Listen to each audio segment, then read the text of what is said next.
Hoje o vídeo vai ter um modelo um pouquinho diferente, atendendo aos pedidos dos comentários de vocês sobre como eu gravo e edito os meus vlogs, então este momento chegou.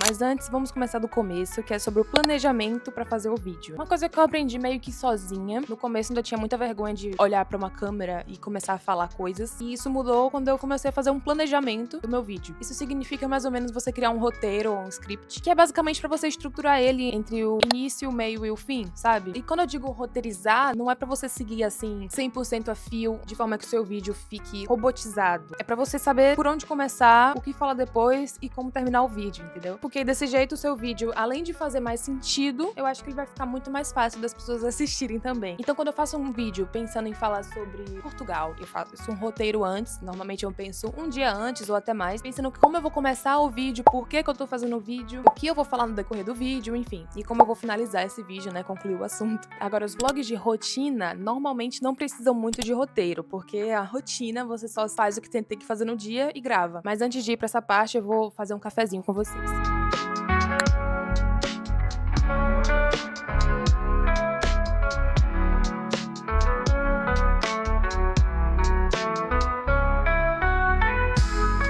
Então, gravar dentro de casa, às vezes pode parecer que é muito difícil, principalmente aqui onde eu moro, que é um T0, né? É um estúdio que, assim, cá entre nós não tem muito o que mostrar aqui, entendeu? Eu acho que eu não fiz nenhum tour pelo apartamento ainda por isso, porque não tem muito o que mostrar ainda. Mas aí tem uma coisa que eu aprendi enquanto eu ainda fazia vídeos lá pro Instagram, que o valor do vídeo tá nos ângulos diferentes e nos takes inovadores, sabe? Porque às vezes uma coisa simples como ir tirar um cafezinho torna o vídeo super dinâmico e atrativo pra quem tá assistindo. Não é aquela coisa de câmera parada por muito tempo no mesmo lugar, sabe? E isso, se a pessoa não tiver um assunto muito interessante, pode deixar o vídeo cansativo e pode fazer com que as pessoas saiam no meio do vídeo.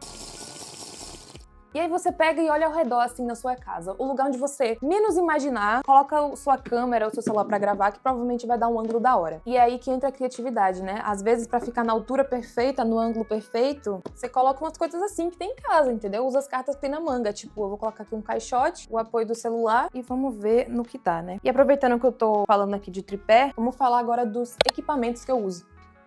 E o ângulo ficou exatamente assim, do jeito que eu mostrei. Eu só fiz trocar os celulares porque algumas pessoas já sabem, mas pra gravar eu não uso nenhuma câmera profissional, nada do tipo. Eu uso a câmera do meu celular, que é um iPhone 14. Então quando eu quero demonstrar pra vocês que eu tô usando o celular, eu uso o meu celular antigo, que ele é bem velhinho, esse daqui. Então agora eu fiz o take, só troquei um celular pelo outro e é isso. Agora, como o tema é equipamento, eu quero dizer que eu não sou nenhuma expert no assunto, tá? Eu tô ainda aprendendo sobre câmeras, lentes e tudo mais. Mas uma coisa que eu já aprendi é que não necessariamente você precisa da melhor câmera profissional do mundo pra começar a gravar vlogs. Você precisa de uma qualidade boa. E como é que a gente consegue qualidade boa? Uma iluminação boa. No caso, assim, sempre a melhor luz de todas vai ser a luz natural. De preferência que você grave de frente pra luz natural. Hoje o dia tá muito nublado, muito escuro, então eu não tenho aquela luz da janela, assim, pra poder iluminar. Sempre que tem, né, eu priorizo tirar uns takes, assim, de frente pra luz e a qualidade fica perfeita. Ó, e quando não tem luz, eu coloco alguma luminária na minha frente e já é. E logo depois da qualidade da câmera vem o segundo ponto mais importante, que é o áudio. Acima de você investir em uma boa câmera, você deveria investir em um bom microfone. Eu uso essa lapela aqui da Saramonic, eu vou deixar na tela pra vocês e também vou deixar o link na descrição pra quem quiser comprar. Eu acho que a captação de áudio dela é muito boa. Ela vem numa case muito bonitinha, com duas lapelas. Ela vem também com 2 dead cats, são esses pelinhos aqui. É muito bom pra gravar em lugares externos, quando tem muito vento, ele abafa bem o áudio. Eu gosto de gravar dentro de casa, porque às vezes quando eu tô falando, eu acho que eu sopro muito pra falar. E pra vocês não ouvirem, aí eu uso esses dead cats em casa também. Mas dá pra usar sem eles. Sem o dead cat e o áudio fica desse jeito. Bem parecido, né? Vem, claro, com plug pra você colocar no seu celular ou na câmera. Vem com adaptador pra iPhone e pra Android também. Vem com várias opções também de cancelamento de ruído, volume, tudo pra você mexer nela. E o que eu mais acho legal é que essa case, ela é recarregável. Então, se eu deixo carregando durante a noite, no dia seguinte, se eu quiser sair, viajar, quando eu colocar a lapela dentro da case, a lapela vai estar carregando porque a case é recarregável. Eu também uso esse tripé aqui, que ele fica bem grandinho. Não que seja obrigatório, mas eu acho que um bom tripé vai te fazer perder menos tempo tentando criar ângulos. Por exemplo, esse tripé aqui, ele é todo ajustável, né? Dá pra você girar, subir, descer, colocar o celular na vertical, na horizontal. E ele cresce. Assim, assim, assim. Então ele fica muito grande e ele ainda dava pra ajustar essa parte também, pra ficar assim travado, porém ele afrouxou já de tanto que eu mexi, eu acho que eu quebrei. Ele não fica mais pra cima, mesmo se eu aperte bastante, ele tá frouxo, então ele cai. Mas ainda tá sendo muito útil, às vezes eu coloco assim em cima de uma mesa, ou em cima de um armário, de uma bancada. Até desse jeito aqui na janela ele também fica, inclusive eu já gravei vlog usando esse ângulo. Foi num dia assim que tava fazendo um solzinho muito bom na janela e a luz ficou top. E agora falando sobre iluminação, não tem como eu demonstrar aqui com a janela, porque como eu falei, o dia tá muito escuro e nublado, mas assim, o básico de iluminação é o seguinte, é óbvio que se você gravar na frente da luz desse jeito, no caso de costas pra luz, seu rosto vai ficar mais escuro, provavelmente vai pegar assim muito frizz no meu cabelo, então não vai ficar muito bom e pode ser que o vídeo baixe uma qualidade também. E agora, se eu gravar de frente pra luz, o meu rosto, obviamente, vai ficar mais iluminado, a qualidade vai ficar melhor, vai ficar mais nítido. Talvez aqui não fique tanto, porque é uma luz artificial, mas se você puder escolher, priorize sempre usar luz natural, porque não tem erro, não tem erro. Se você tiver um apartamento iluminado, ou uma janela que faça um sol, priorize sempre ficar de frente pra luz natural, que vai ficar show de bola. Outra dica também muito importante que eu vou dar pra vocês são os takes de respiro. Provavelmente, se você é mais vidrado no Instagram, ou se você é da minha época que usou muito Tumblr, saudades Tumblr, você sabe que pra organizar o seu feed no Instagram, você precisa ter foto de respiro, que são aquelas fotos onde você não é o foco principal, sabe? A foto de uma planta, a foto de algum detalhe, de um café. E eu gosto de trazer isso aqui pros meus vídeos, né? Quando eu vou sair na rua, eu mostro o cenário, eu mostro alguns detalhes, eu mostro a parte que eu tô andando, a parte que eu tô entrando nos lugares, tudo isso pra dar um respiro. Eu acho que esses takes de respiro, além deles serem muito mais fáceis de fazer, é uma maneira de você fazer uma transição de um tema pro outro, entendeu? Por exemplo, vamos sair de casa, aí eu mostro saindo, abrindo ou fechando a porta, descendo as escadas. Esse respiro também ajuda o vídeo a ficar mais dinâmico, né? E mais aesthetic. Quando eu vou gravar do lado de fora, eu tento não tremer muito. Nisso, eu sou muito grata à câmera do iPhone, que tem estabilizador. Então, ela não balança tanto, sabe? Quando você vai andando, ela fica bem estabilizada. Porque, às vezes, quando você vai gravar um vídeo em público, do lado de fora, na rua, principalmente aqui, onde é turístico, tem muita informação. Tem muita coisa. É gente passando, é loja de decoração extravagante, carros, metrô, ônibus, autocarro, o que seja, tem muita informação. Então, se você pega, começa a falar, gravar, se mexer rápido, o vídeo vai ficar com muita informação e se ainda tiver ruído, provavelmente vai ficar desconfortável de assistir. Então, quando eu quero gravar do lado de fora e fazer esses takes de respiro, eu gosto de deixar a câmera mais parada possível. Ou eu deixo a câmera, assim, completamente estática e só deixo vocês apreciarem com calma. Ou eu faço takes, assim, bem lentos com o celular, tipo assim, que é pra dar tempo de quem tá assistindo conseguir ver o cenário devagar, entendeu? Observar os detalhes, sem ficar assim, tendo que voltar o vídeo toda hora pra acompanhar o que tá acontecendo, entendeu?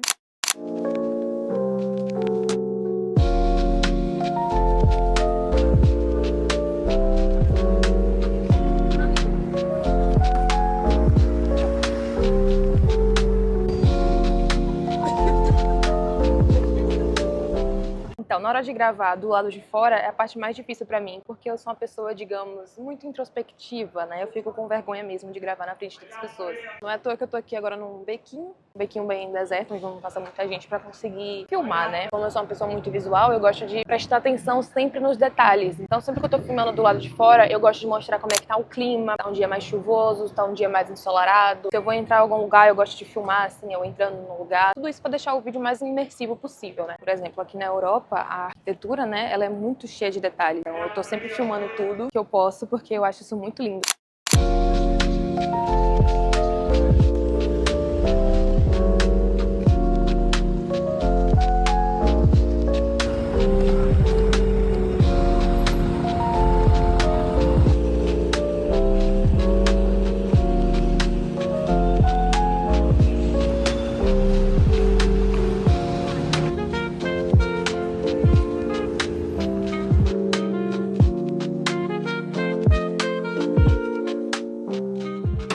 Mas então, pessoal, falando agora sobre inspirações, eu tenho muitos canais que eu gosto de assistir no YouTube e que com certeza me inspiram a criar conteúdo também. Eu não fico presa a esses canais, eu vejo tudo que aparece na minha home, mas os principais são: no quesito vlogs, eu gosto muito do canal da Prisa, a maneira como ela grava assim do lado de fora, sabe? Ela é assim, inimiga da timidez mesmo. Eu gosto como a câmera dela, frontal, é bem angular assim, eu acho, e pega bastante cenário. Então, pra gravar em ambiente externo, ela é assim, ela é muito boa, tem muita naturalidade em falar do lado de fora. fora. Normalmente ela grava, assim, em outros países, entendeu? Tipo Japão, Coreia. Ainda falando de vlogs, eu também adoro o canal da Vanessa Mach, não sei, desculpa se eu falei errado. O que eu mais gosto no canal dela é a naturalidade como ela mostra a própria rotina e a forma como ela conversa com a gente, como se a gente estivesse lá na casa dela, entendeu? Então ela pega, mostra um look, mostra uma receita que ela tá fazendo, mostra o que ela tá fazendo no dia. Eu acho essa naturalidade, assim, perfeita. Adoro os vídeos dela. E agora, indo pra um lado mais cinemático, fotográfico da coisa, eu com certeza tenho que falar de um canal gringo, né, que eu acompanho, que eu gosto bastante. O nome do canal é Life of Riza, e a forma como ela usa as cores, a forma como ela grava, e assim, a qualidade dos vídeos dela são perfeitos. Vocês não têm ideia. A maneira, assim, como ela deixa até a thumbnail super bonita, ela usa uma boa câmera, bons filtros, bom áudio, bons ângulos. Eu acho o canal dela perfeito pra se inspirar. Ainda falando de ângulos, com certeza aqui um canal de uma brasileira que mora em Nova York, que eu adoro, é o da Tami Castro. O canal da Tami eu comecei a assistir desde os primeiros vídeos dela, que foram aparecendo pra mim na minha home do YouTube, e eu ainda assisto até hoje. A maneira como ela filma a rotina, como ela mostra os próprios hobbies, os próprios gostos, a forma como ela usa as cores nos vídeos, assim, é tudo lindo, são vlogs confortáveis de assistir, que ela fala assim de uma maneira bem calminha. E por último, um canal que vocês até falaram aqui que parece um pouquinho com o meu na maneira de edição, é o canal da Julia Bellinati, que eu também comecei a acompanhar desde os primeiros vídeos que foram aparecendo na minha home e ainda acompanho até hoje. Eu gosto como ela mostra a cidade de Nova York e às vezes até a rotina dentro de casa também, de uma maneira bem fotográfica. E também gosto muito do senso crítico que eles têm pra arquitetura, design e tudo mais. Então esses são os canais que eu mais acompanho pra me inspirar aqui no YouTube. Mas enfim, falando agora sobre como eu edito os meus vídeos. Vale ressaltar que eu não sou nenhuma profissional no assunto, muito pelo contrário. E pra vocês terem uma ideia disso, eu edito todos os meus vídeos, desde o primeiro até esse de agora, no CapCut. E não o CapCut Pro, a versão gratuita mesmo. Eu sei que também que existem várias outras plataformas pra você editar, como tem o Premiere, tem o Vegas, e eu ainda não mudei questão de adaptação. Como o CapCut eu já tenho mais habilidade, eu usava pra fazer vídeos no Instagram, então eu já sei como mexe na maioria das funções dele. Eu acho que pra mim, a parte da edição de vídeo é tão importante quanto o momento que você vai gravar, porque na edição do vídeo que você consegue direcionar a vibe, a energia do vídeo, por exemplo. Aqui eu consigo ajustar luz, cores, por exemplo, se é um vídeo em um dia mais ensolarado, eu deixo o vídeo assim com uma aparência de mais iluminado, entendeu? Mais colorido, realço mais as cores. Se é um dia mais chuvoso, nublado, eu coloco umas cores mais quentes, que é pra deixar ele assim mais cozy, comfy. Abaixo um pouquinho a exposição também. Então tudo isso vai depender da energia, né, que você quer passar no seu vídeo com a edição. Uma coisa também que é muito, muito, muito importante, e eu tiro isso assistindo vlogs de outras pessoas também na internet, que são os cortes. Às vezes tem canais no YouTube, a fotografia é impecável, é perfeito, só que o vídeo fica muito tempo parado, ou no mesmo cenário, ou a pessoa usa sempre a mesma entonação de voz pra falar. E aí acaba que o vídeo, apesar de bonito, se torna muito cansativo. Então aí que tá a importância, de novo, de mudar sempre os ângulos e de fazer bons cortes na hora de editar o vídeo. Por exemplo, vício de linguagem. Às vezes, quando eu tô gravando de uma gaguejada, aí eu corto no vídeo. Às vezes eu fico com um vício de linguagem, que é aquele sonzinho que você fica tipo, parece que você não sabe bem o que dizer e indiretamente deixa o vídeo cansativo também pra quem tá assistindo. Então não tenho nenhuma predefinição específica pra colocar em todos os vídeos, que tudo vai depender da mensagem que eu quero passar no vídeo, de como vai estar o clima e quanto que eu quero arriscar fazer uma edição diferenciada no vídeo também. Então lembra sempre de deixar o vídeo dinâmico, cortar os vícios de linguagem, mudar sempre os ângulos. E eu acho também que não tem nenhuma regra, né? Por exemplo, sempre que você gravar um vídeo na luz do sol, você tem que colocar esse filtro que vai dar certo. Eu não acho que tem uma regra, eu acho que o melhor é você ir testando, que nem eu fiz. Os filtros que eu usava no começo dos meus vídeos já são completamente diferentes, porque eu sempre vou testando, vendo qual que fica melhor ao ar livre, qual fica melhor dentro de casa. Então você sempre tem que ir testando, né? Gente, olha como anoiteceu rápido. Meu Deus, o inverno chegando aqui em Portugal. Você piscou o olho, já ficou de noite, cara. Olha só.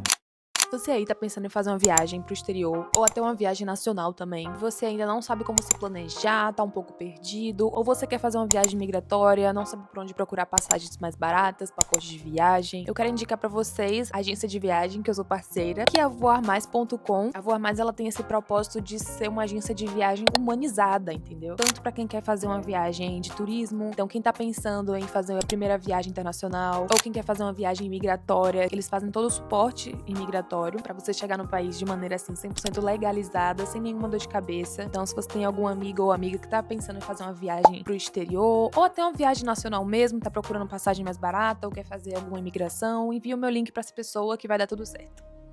Pessoal, lembre de se inscrever também aqui no meu canal pra acompanhar a minha jornada pelo YouTube, que tá começando ainda a criar essa comunidade, que eu tô gostando bastante com vocês. Compartilha aqui também nos comentários outras dicas de vídeo que vocês querem ver. O tema desse vídeo foi sugestão de vocês, então se quiserem deixar mais sugestões aqui, eu estou lendo todos os comentários. Então pra já esse foi o vídeo. Muito obrigada por assistir até o final. Um beijo, se cuidem e até o próximo vídeo.